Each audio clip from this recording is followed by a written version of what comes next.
Welcome to the Black Infant Health Podcast Series. The California Black Infant Health BIH program aims to improve health among Black mothers and babies by empowering pregnant and mothering Black women.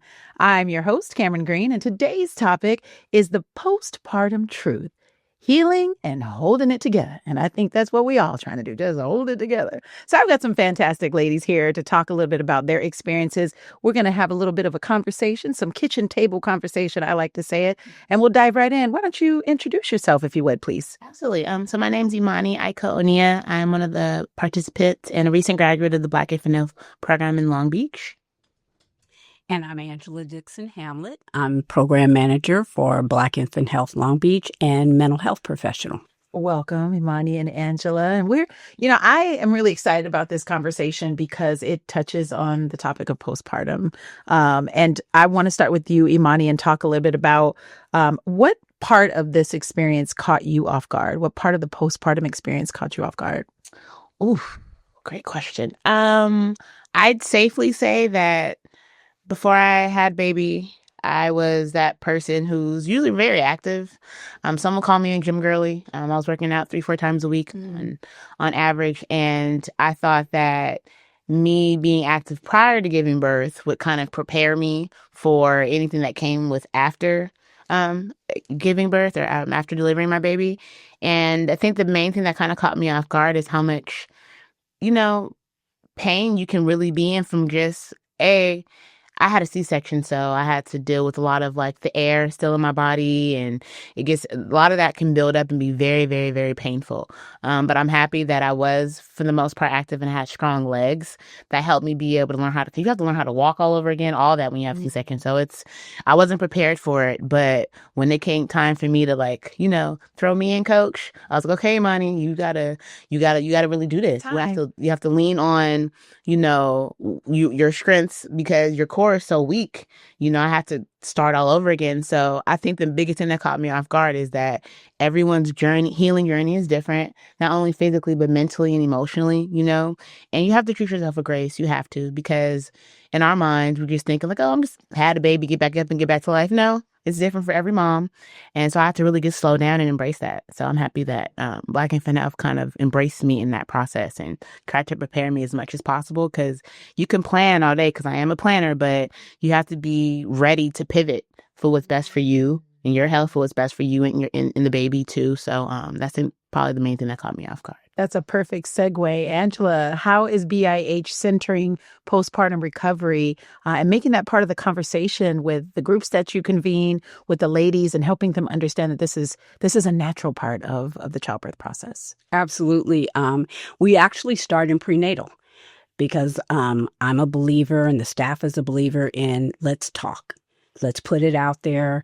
Let's not sugarcoat anything. Let's be real and honest. So in the prenatal portion of our program, we begin to talk about postpartum depression, just so people have an awareness, so they're not scared of it. Yeah. And they know that they don't have to do it by themselves.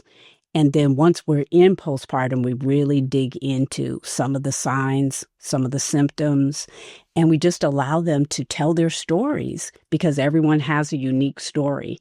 And so we just keep them moving and going and growing into who they are. And again, letting them know that they're heard, they're seen, and their story is valued, as well as just them as a person and a mother. Yeah. What are some of those signs? It could be anything past the baby blues, which is 2 to 3 weeks, is a natural process as your body's going through some changes. But when it starts to extend past there, where you're feeling restlessness, when you're feeling anxious, depression, maybe having trouble connecting with other people. They also have the mom guilt, where you just can't seem to do it right, do it enough, do it quick enough, all those kinds of things. A sense of just a mom's self-esteem kind of goes downhill, a sense of hopelessness. So we really try to help them understand what that may look like for them, and that we're there for them. And it's important to start talking about it. That's kind of that first step towards healing. Absolutely. And I'm glad you're there to be a resource to these beautiful moms that need the support. Imani, what are some of the misconceptions around postpartum recovery with Black women? A lot of the misconceptions, to my understanding, are that, because we're Black, we're supposed to bounce back quicker. Stop thinking that, please. I'm a human. Yeah. And then also too that like we're just strong all the time. Stop thinking that. I mean, we are strong. We are, but we're also human. We're human first, and with strength comes a responsibility that can be very much conscious and or unconscious. And when it comes down to you consciously being aware of your surroundings in your postpartum journey, you don't want to be strong all the time. You want help. You want support. You want to feel like me being strong isn't going to be the key determinant of anybody to being okay other than myself, right? If that makes sense. Like, so many people lean on us for everything. But if I'm in the most vulnerable state of my life and phase of my life, I mean, vulnerability and strength, they're pretty, as much as they can be in alignment, they can be very opposite to each other, So I shouldn't have to feel like I'm carrying the weight of the world when I'm having to heal literally, physically, and start all over, So I think that's one of the big things as far as just the misconceptions. Like, we don't always have the answers. We're equipped. We're going to adapt. We'll pivot real quick. But that doesn't mean that we always want to or know what that looks like. Right. What the other end of that looks like. And that's why you have to have people who advocate for you. Absolutely. And who are available to talk you through the stuff and to answer your questions. Because, a lot of those, another misconception, I just in my own experience, is that, the questions should be limited. No, I'm one of the people, I'll give you a whole list. Okay. Check mark off check mark. I have to check all my boxes because that's who I am. But just because that's the way that I am, I shouldn't be treated any different than someone who has maybe one or two questions. That's right. That's right. So those first 6 weeks, the emotional highs and lows, can you talk a little bit about that? And then Angela, I want you to weigh in also about just your perspective from the lens of professionalism and what you see. Yeah. So my first 6 weeks, I think because my birthing experience was just, I hear so many stories from other women, friends, etc. And I was one of those people who, no matter how quote, quote, healthy I was or active I was prior, you just can't be prepared for what your birthing experience looks like. And I ended up having to labor for 3 days. I tried my hardest to just have the baby naturally. And it just didn't work out that way. God had other plans. I had to get my son here and get him here safely. And I never forget, I called one of my good girlfriends. Shout out to Sheena. I called my girlfriend right before I went into surgery. Like, okay, girl, I tried. I'm only 4.5 centimeters dilated. Oh my God, what do I do? And she's like, do what's best for you and the baby. Like, that's what's most important. So I ended up having to have the C-section and, I had the baby. And then, but that first 6 weeks after, I say a good 3 weeks of it was me just forgiving myself for not having the traditional experience that I hoped to have, Treating myself with grace was like the hardest part of my postpartum. And not just when dealing directly with the baby, but just me forgiving myself for my birthing experience not being the way the planner, planned. I had to really swallow, not my pride, but just swallow the fact that imperfections are also a part of the world too. Imperfections are a part of life too. Right. Failure is a part of life too. So for that first 3 weeks of my postpartum journey, it was really me having constant conversations with myself and God. Like, okay, I have to forgive myself. I have to forgive myself. If I don't, I can't really show up in the best possible physical, emotional way for my baby. The other 3 weeks was like, girl, I'm antsy. I want to get back to walking normal again. I want to run. You're ready to go. Right. But then I have my FHA. I have Miss Angela, I have Miss Gwen. Like, okay, girl, you just had a baby. I know you're trying to run a marathon, but you need to literally that the old wives' tales of baby steps was my life. Like, Imani, slow down. Yeah. You have to start all over. Your life is forever changed. But I will say 6 weeks, one day I was back in the gym. Wasn't playing no games. Yeah, absolutely. But it was tough. Mentally, it was tough. I beat myself up about it a lot. And I'm one of those moms, unfortunately, whose partner isn't here. So, my partner, unfortunately, had to miss the live birth of my son and all that. So that also tampered into or very much had an impact on my journey too. So it was kind of tough, but I'm grateful for BIH because they created that safe space for me to be able to share that, right? Not be judged. And even when they felt like they didn't know exactly how to support me, they tried to figure it out in some way, in some capacity, some sort of resource. Like, Shout out to Danielle, one of the nurses. She always gave me information on, and then Kershana, my family health advocate, she connected me to another mom whose partner was on bi-coastal, so she was by herself too. So just being connected, something as simple as that. I still talk to that young lady. Shout out to Ibarakshi. I talk to her all the time to this day. She's in Nigeria right now. Love you. But just being supportive and like, hey, you're not alone. Like I'm here by myself too. So yeah, that first 6 months was brutal. That's key. I see you nodding, Angela, and agreeing with some of the things that Imani is saying. What's coming up for you?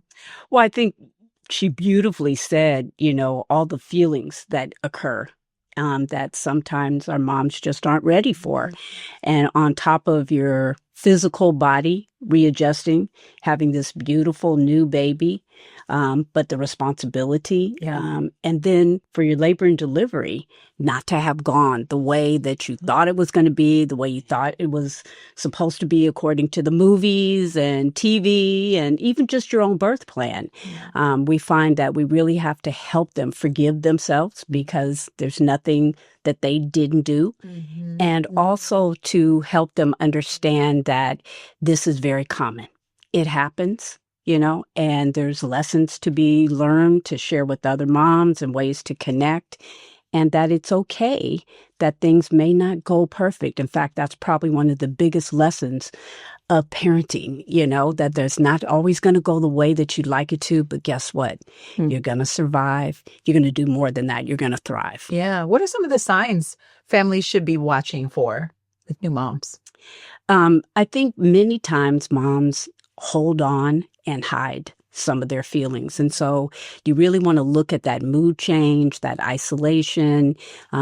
Some people just kind of say, oh, everything's fine. I'm good. But you see something different in their behavior. So you do want to look for those changes that may be indicating that something's really going on inside of them. Sometimes, again, people are having sleep deprivation. Maybe they're even struggling with breastfeeding. There's just so many things that I think sometimes our moms don't talk about, because they think they're not being strong and they're not being, the best mom that they can be. And so Black Infant Health really gives that safe and that brave space. That's right. To talk about who you are, what you're going through, not because we have all the answers, but we know that sisterhood is what's going to uplift us. Yeah, I love that. Imani, what message would you share with a new mom who kind of feels like she might be falling apart? Ooh, specifically in postpartum, right? In postpartum, that's fine. You can start there. Okay. And you can go wherever you want after that. Well, I'll start right before you have the baby. Don't be afraid to advocate for yourself. Like, I made people huddle in my room before I went off the C-section. I was not playing. I asked the doctors, because I had my baby at Long Beach Memorial, which they were amazing to me. But I was one of those moms like, okay, who are you? Who are you in the corner? Like, what do you do? Why are you here? Yeah. I literally made people huddle before they took me off to surgery. When I got in the operating room, I made everyone announce themselves. I said, don't touch me until I know who you are. Good for you. Like the anesthesiologist, when I woke up after, he was like, thank you for letting me be a part of this experience. You're amazing. You're advocating for yourself. Wow. And for him, that was, his story, his testament. But to me, it was like, I just want you all to know that I'm not just another body that you're performing or operating on. My name is Imani Onyia. My son's name is Maxis Ikena Brefo. Like, we are people, and I'm trusting you with our lives right now. Y'all need to know who I am. Like, if I have to go out, God forbid, I'm going out with a fight, okay? So definitely advocate for yourself. Whatever that looks like for you is different for every woman, every mom. Advocate for yourself.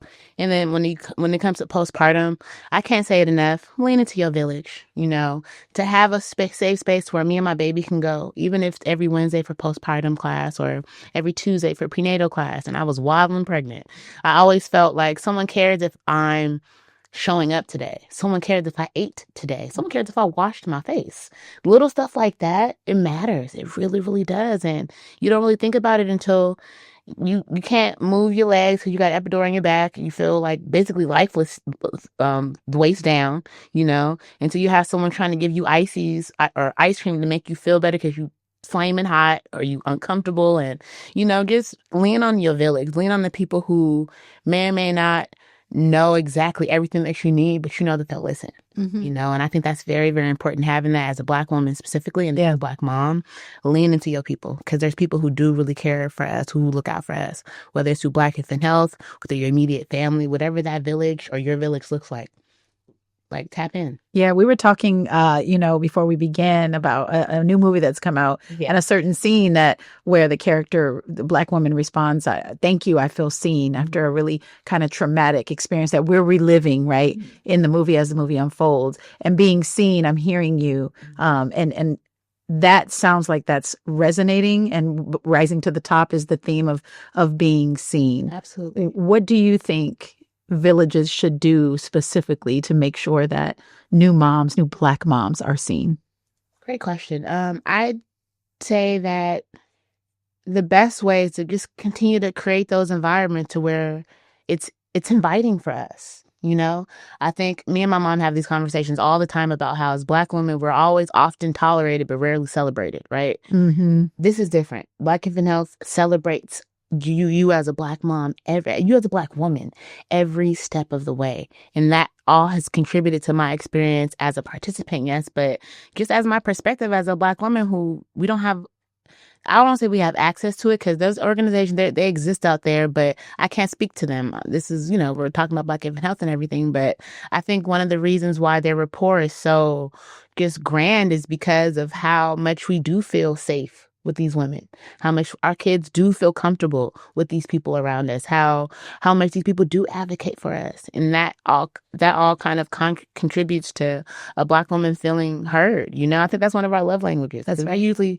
fighting for everybody else, advocating for everybody else, but when it comes to us, you can probably count on your hand how many people you really can. That's right. Call to have who will listen to you and not judge you or tell you what to do. Mm-hmm. So I think just continuing to create these environments to where, hey, we can eat because they feed us good. Okay, that's eating is good. That's another love language for Black women too. Maybe just women, but acts of service. You give us some good food and an even better environment. Oh, I'm safe. That's right. The guard is down. I can be as soft as you want me to be. Absolutely. That's right. You hear this, Angie? Yes, I'm hearing this loud and clear. I'm hearing. Yeah. When it comes to mental health, Angie, what are some of the programs and the ways that you're, supporting the BIH participants?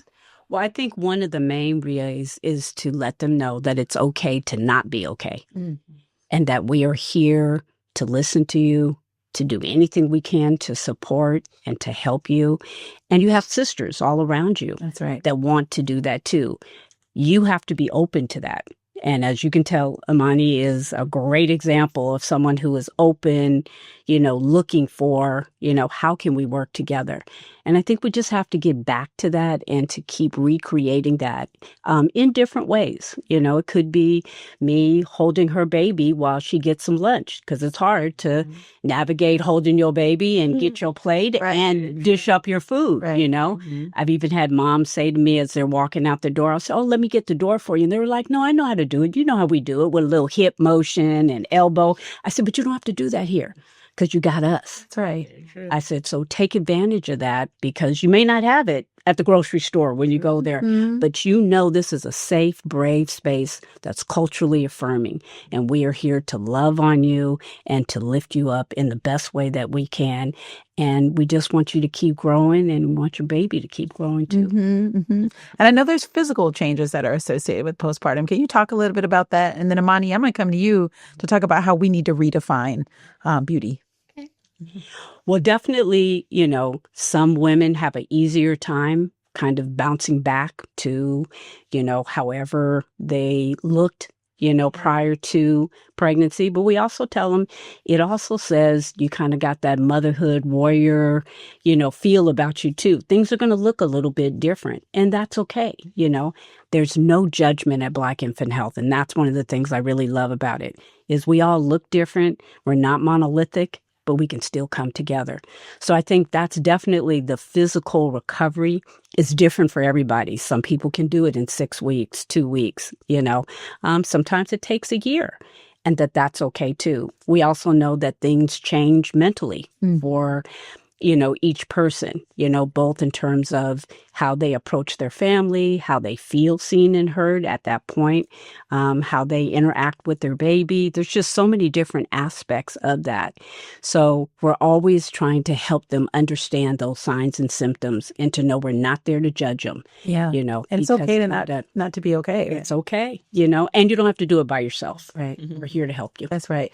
Social media drive me crazy because there's I don't want to name the rapper, but she just had a baby and she on Shade Room and she's like posting she just had the baby and look at me. And I'm like, no, that's such pressure. I think that's unnecessary. Okay. I'm not digging at her personally. I'm just saying as we thumb through, we scroll through social media, it's like we're looking at and seeing images of folks who are kind of almost rubbing in your face that, they're on the other side of their postpartum phase. Look at me. Right. And it's like, well, no, that's not everybody's story. So we need to redefine the standards of beauty. Imani, what do you think about that?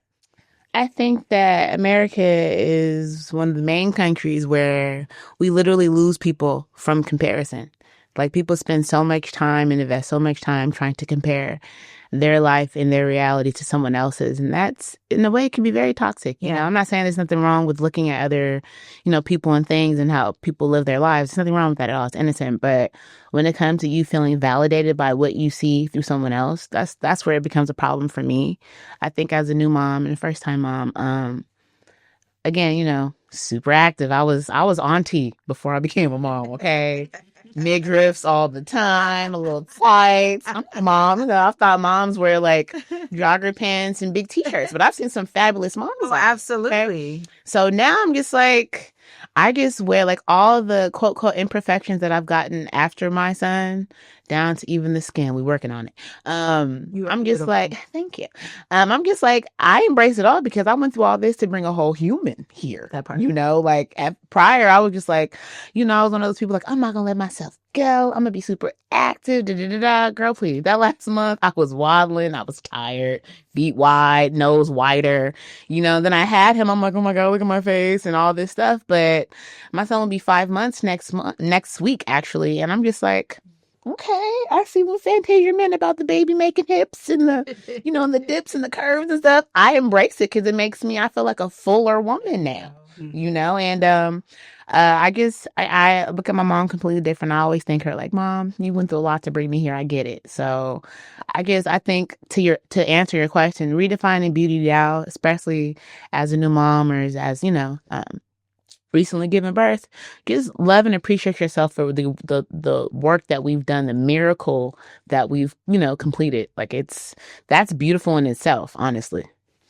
And as the listeners are listening to this fantastic episode and driving around, Angie, landing the plane here on the questions, what advice would you give to someone who is struggling in this moment, or someone who is an ally of someone who is struggling in this moment with postpartum recovery? I think if you're struggling with this moment, just know, again, it's okay to not be okay and that you don't have to do this alone. You have people out there that really do want to help you. And sometimes we have to just let folks in a little bit. Mm-hmm. We're not, people that have to do it all ourselves all the time. And so it's really okay to open up and to ask for help. It's truly a strength to be able to do that. And I think if you're there and you see someone, that's struggling, just check in on them. It just takes really literally a minute. I have a niece who just, gave birth to a baby and she seems like she's perfectly fine. But Auntie Angie calls and says, "Are you? How are you?"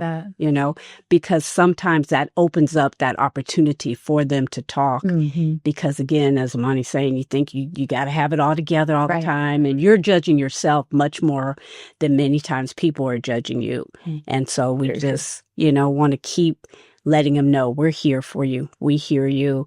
And how can we connect you with something that's going to work for you? I love that. Imani, same question. You are a superwoman.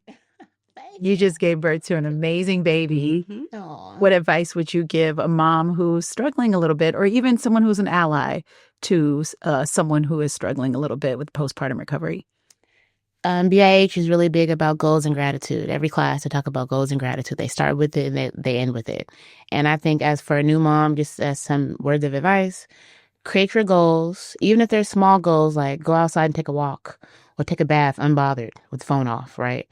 And also, just as much you can set a goal, reiterate your gratitude, how grateful you are to be alive, to be able to bring life into this world, to be able to see it play out, and I think that if we kind of just shift our focus to being on our goals and our gratitude, I think that everything that happens in between, that's just life, right? But the goals and the gratitude part are the things that we technically have control over. So I would just say, just be grateful to yourself for the wonderful role that you've walked into. That's God ordained, and also just be okay and loving to yourself when it comes to setting your goals, even if it's something as simple as giving yourself a compliment that day. Because goals and gratitude is life-changing when you become a parent. I love it. Imani, thank you so much for sharing your story and for sharing, the truth, speaking truth to power about your amazing story and your wonderful journey through motherhood. And Angie, thank you for all the wisdom that you've imparted from a professional lens and all the things that we've learned about recognizing and supporting our loved ones through postpartum recovery. Yes. And we want to thank you for tuning in. Appreciate you. The Postpartum Truth, Healing and Holding It Together. Of course, postpartum recovery is really, really an important topic. And Black Infant Health is an absolute resource and tool. So head over to blackinfanthealth.org and learn more about all the ways that they can support you. Thank you for tuning in.